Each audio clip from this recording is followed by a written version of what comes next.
Hello, hello, hello. Good morning. How are you doing today? Buenos dias. Good, good. Thinking a lot about what's happening. You turn on the TV and that's what you see. Um, but today's topic is really I don't know I don't know if it's right to say it's near and dear to us because not that it's a positive thing, but it's a very much necessary thing. Yes. Having lived what we've lived, we have dedicated our entire careers to serving others. And Yes. we do it out of the kindness of our heart. We do it because we want to make sure that people are helped properly and that we avoid as much as possible that someone, you know, doesn't fall through the cracks. But what usually ends up happening is that we give and we keep going. And we are very much doers and activators. And, we do lead in those efforts and we do an amazing job. But what part don't we do so great at, Sandy? Taking care of ourselves. Self-care. And that's very important. So, for anyone that knows us, knows our story, we started our company uh, in the middle of COVID, and for me, it was very much, there was so many unknowns with COVID because no one had ever seen something of that magnitude, right? But I made the decision to retire, and there's a lot of details in between that, you know, were the catalyst to moving forward. But one of the biggest things that I needed to learn, and it took me a while, was the self care component that we ignore because we're needed.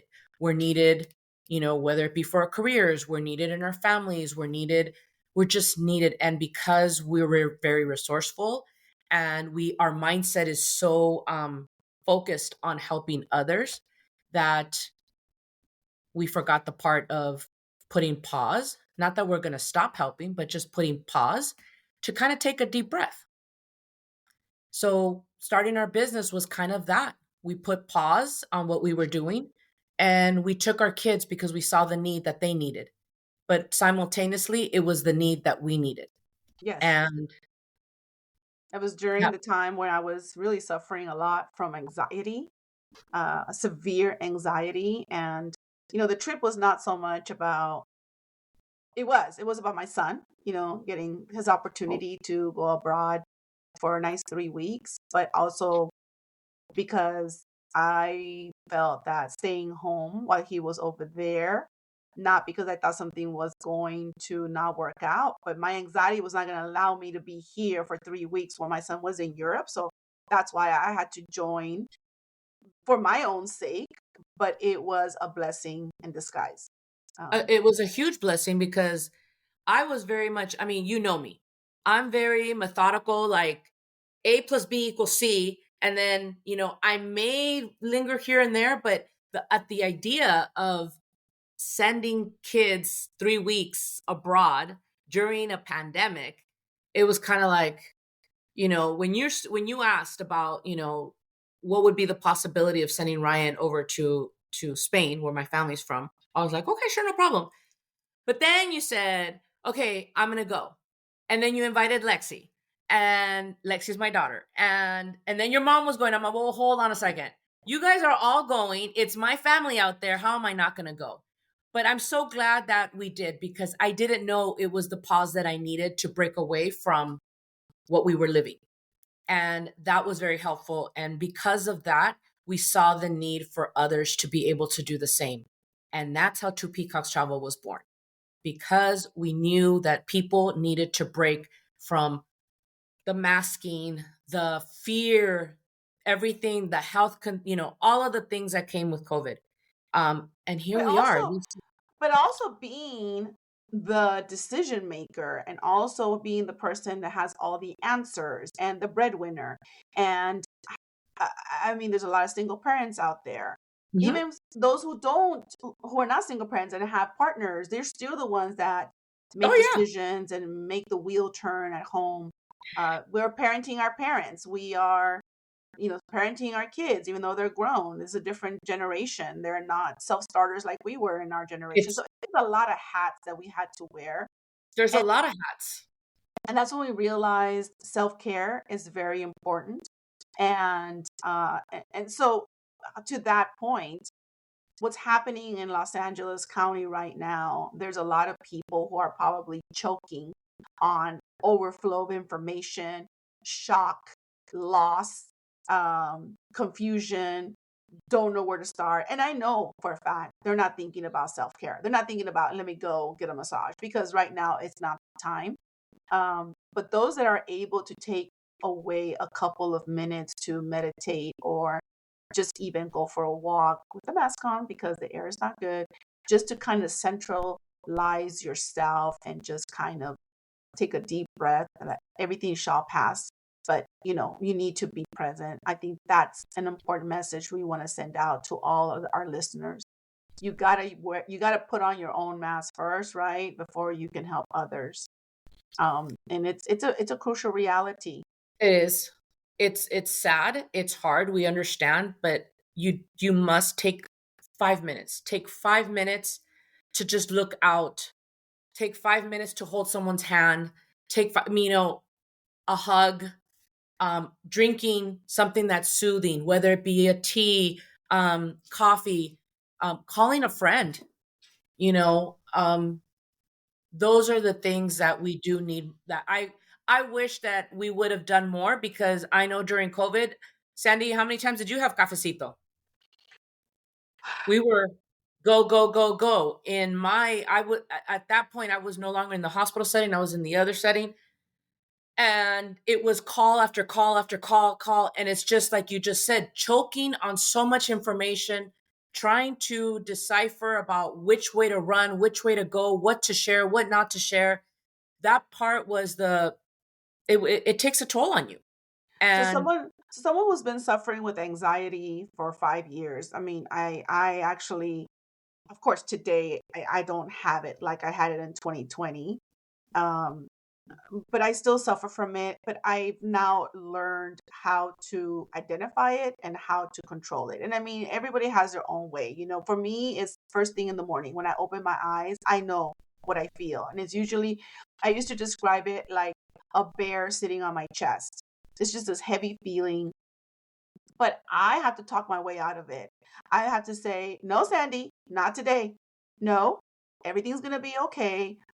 Everything's gonna be fine. Get up, have your cafecito, check in with Anna, make sure everything's going good. And sometimes, we just have to really either put down the social media, or I love to look at all the dog videos, like mhm, the mhm. dodo videos, because they make me happy. Or the Yeah. other one with the other one that has the ranch, and the lady who has the ostrich, Oh gosh, we Emmanuel. identify with the ostrich. Yeah, Emmanuel, he chose violence today by picking on the camera. And just little videos like that that just soothe me and make me feel better about life, humanity, the planet, our government, whatever it is that I'm feeling at that moment. So you have to learn to identify how you can calm yourself down. Because we're going to be okay, but you got to take care of yourself, because it could easily spin out of control and just Oh, go 100%. down this rabbit hole of crying and worrying and even having panic attacks, especially now with this disaster we are experiencing. See, and you're very open about talking about what you were feeling and knowing what it was that was causing it and how you were trying to address it.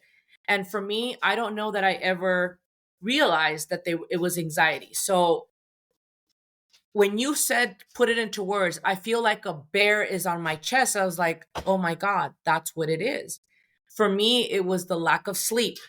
Going to bed at 2 in the morning, waking up at 6 because East Coast was already up and running at 9 a.m. for meetings and stuff, and always trying to remember all the information that we had in our head, and not being able to catch your breath. And I just kept thinking, like, what's wrong with me? Not realizing that's anxiety. And I think Mhm. everybody needs to take time to check in with themselves when you first wake up. How do you feel today? And Yes. have those conversations that you're saying that you'd have with yourself.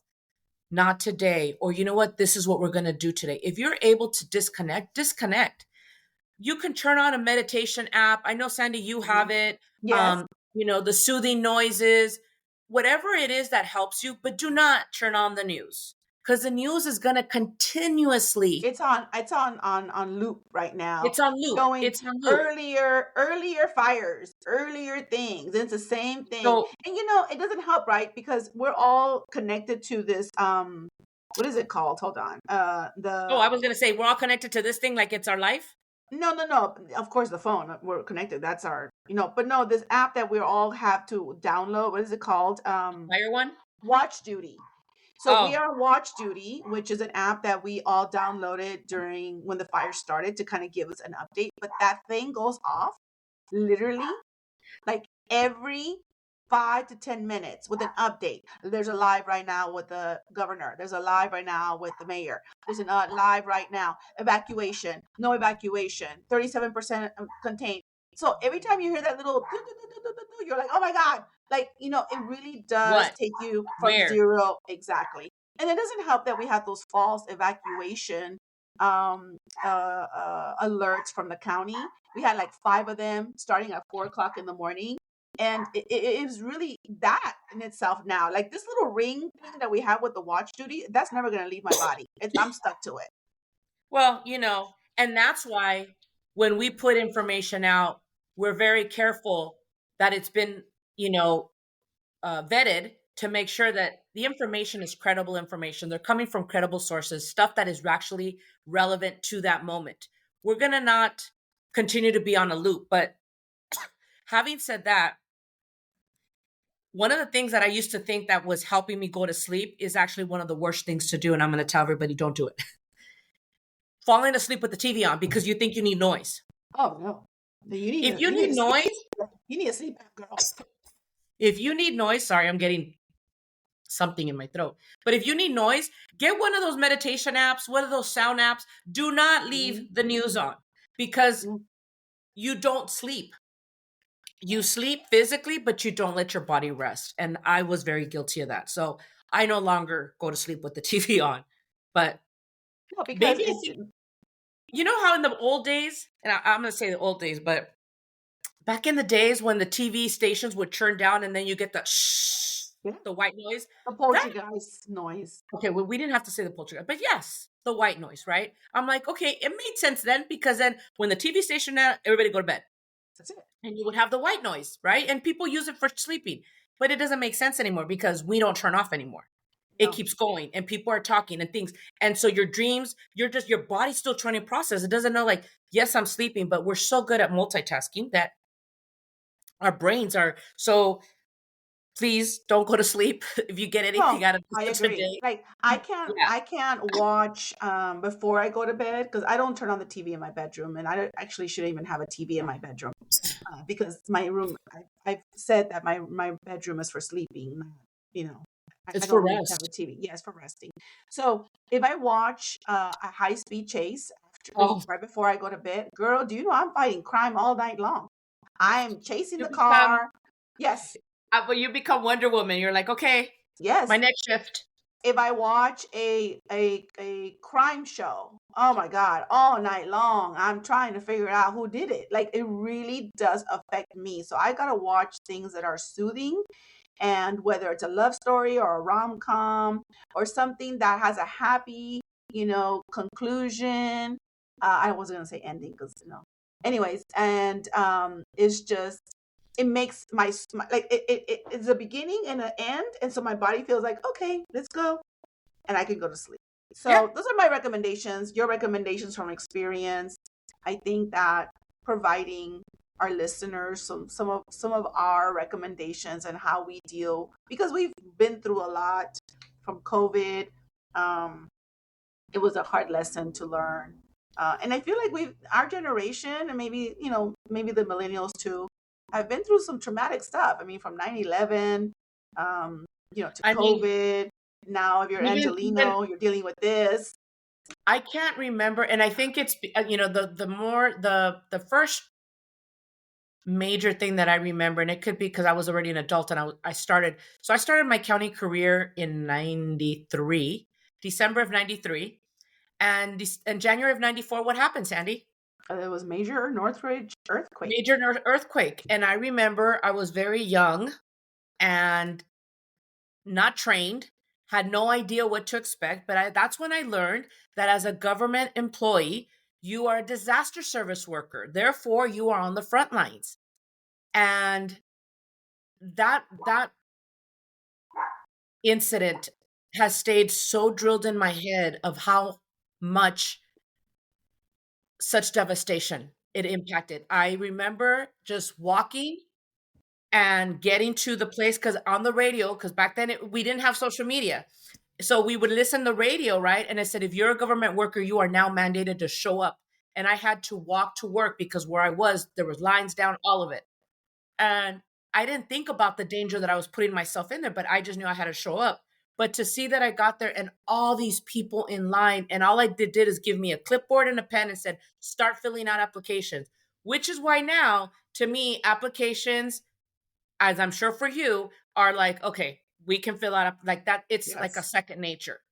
And but I also know how overwhelming it is for someone that is in the middle of crisis, that they can't even think of what their address is, what their birth dates are. So those are the things that you just need to prepare for. These are the next steps as we're going through these fires.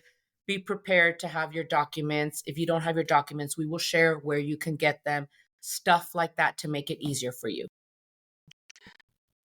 You know, and we've realized, there's some folks who unfortunately shut down. It's their coping mechanism. Yeah. And there's people who feel like they get wound up, and that would be me and you. My neighbor was laughing at me because he kept saying, "Oh, is this ground zero?" And I was like, "No, this is command center." He started laughing. I was like, I'm not laughing. Like, I am prepared for a disaster. Like, because again, we live in earthquake land, right? So, um, I would never anticipate something like this. Never in my 53 years that I've lived, I never anticipated this. But again, we got to take care of ourselves. I still do, because my Self-care. anxiety is not gone, but it's dormant. So I try to take care of myself every day, and fall asleep with my white noise, and I wake up and take a pulse, and go from there. But we really do encourage our listeners to please practice self-care. Everything shall pass. Uh, you know, Miracles happen. Things come through, but if you also have to remember, you don't have to make decisions right now. If people who have lost their homes or are displaced right now, and people are forcing you to sign things or sign up for things, go with your gut feeling. No, because if it's that great of a deal, it'll be there when you make a decision. Please do not let these vultures um, truly force your hand to do something you don't want to do. Okay. I think it's important that you talk to people, get their opinion. If they can't help you, maybe they can connect you with someone in the legal world who can help you. But please, please, please, please, do not let anybody force you to doing something you don't want to do. A very important point. Yes. So, we're still on social media. We continue doing what we do. We are gonna continue traveling because this is our business. That's what we It's our do. business. We have followers from all over the United States who are listening to us as well, and so we will continue to provide updates and resources in between our posts of our trips. And again, we are open in our DMs for you to ask us questions, and we are open. It doesn't mean that it's over.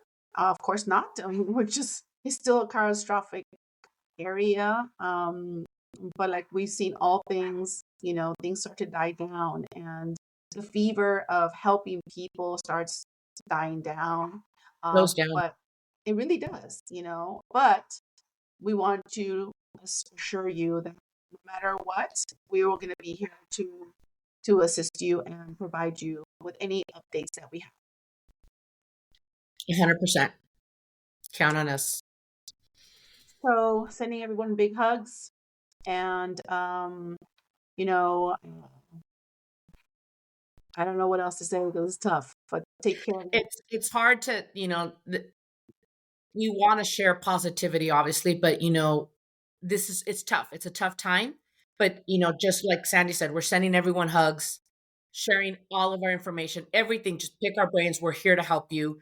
And we have to continue day by day, and we're walking next to you, one day at a time. So, you know, just know that your travel besties here are here to support you in whatever capacity that we may be able to do it.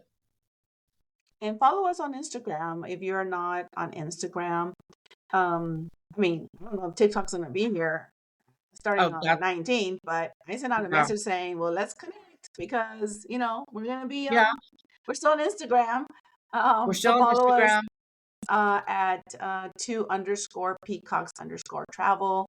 We're there posting information, updates on our trips, and I look forward to seeing everybody on Instagram. Thank you, Peacock. Take care.